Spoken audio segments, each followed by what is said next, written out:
trauma surgeons, and we see the inside of people every day at Parkland. And when you look inside another human being, we all look exactly the same. You can't tell. White, black, gay, straight, Jew, Christian, Muslim, doesn't matter. Everybody looks the same. At that amazing memorial outside Dallas Police Headquarters this week, we saw a couple of doctors from Parkland Hospital dealing with the pain. One of those, Dr. Alex Eastman, who kind of has a weird double role, also a Dallas Police Lieutenant, Deputy Medical Director for the Dallas Police Department. And you've spent a lot of time taking care of your fellow officers. You've spent some time taking care of your fellow doctors. Who's taking care of you? Well, I think, Tim, we really haven't had a chance to stop and take care of ourselves yet. We're still very much in the middle of getting through the acute phase of what happened a week ago tonight. And I think, at some point we'll slow down and take care of each other. But right now we're just still trying to put one foot in front of the other and get through the things that we have to do. Police officers, and in particular men, whether they're police officers or not, pretty bad about talking about their emotions. Have you seen that change? I have seen it change some. Historically, police officers are atrocious at caring for ourselves, both physically and mentally. We die earlier of diseases than other people, and we struggle with the emotional toll that seeing some things that no human being should ever see takes on each of us. I know you're limited in what you can say about what was going on that night and what your role was, but you were downtown. Yes. When this situation unfolded. Absolutely. I spent the beginning of it downtown, and then as soon as we wrapped that up, went to Parkland to really check on my other family, which had been, toiling away up there and working hard to try to save the lives of my brothers. I'm going to give a quick resume, which people are going to shake their heads at and say, what is this guy thinking?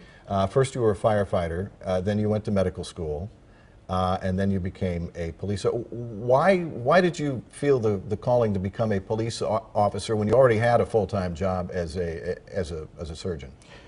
In about 2004, the police department came to UT Southwestern in Parkland and wanted to establish a medical program for the SWAT team. And they asked me to go sort of explore what it would look like, and I went and sat down with Bob Owens, the lieutenant at the time, and it was probably one of the most formative experiences of my career, and he's become a dear friend and confidant and part of the family. And that was 12 years ago, and the rest, as they say, is history. And you had to go through academy like every other recruit? You'll find doctors on SWAT teams across the country now. It's become relatively common to have some medical personnel assisting your SWAT unit, but we're a little bit different in the fact that we're real police. We are Dallas police officers, and so when something like this happens, we have to balance both of those roles and do both well, we hope. There are high-risk situations in which they will say, we want you there just in case. Is that basically your role? Our role out there is to bring the best possible care that a level 1 trauma center offers and take it right to the side of the injured officer or anybody else that we encounter, injured officer or civilian. You may well be treating a civilian. Listen, Tim, I took an oath, so I've taken a couple oaths in my lifetime, and I take those pretty seriously. So whether it's officer or civilian out there, we're there to try to make the community more safe.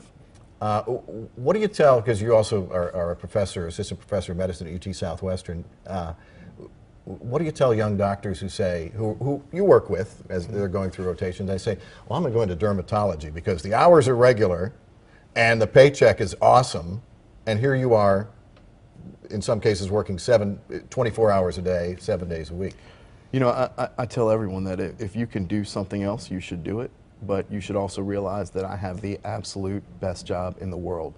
And the people that I work with at Parkland and UT Southwestern, and particularly the trainees and the residents that we work with in the Department of Surgery, they are the finest group of people that I have ever had the pleasure of working with. And they are affected by this as well, because on Thursday night, there were faculty surgeons there caring for patients, but there were surgical residents and emergency medicine residents and nurses and technicians, all who came together to make this happen. And it's it is that just like being on the SWAT team, the trauma team is no different. It takes all kinds, and it takes everyone coming together to really make something like this happen in the hospital.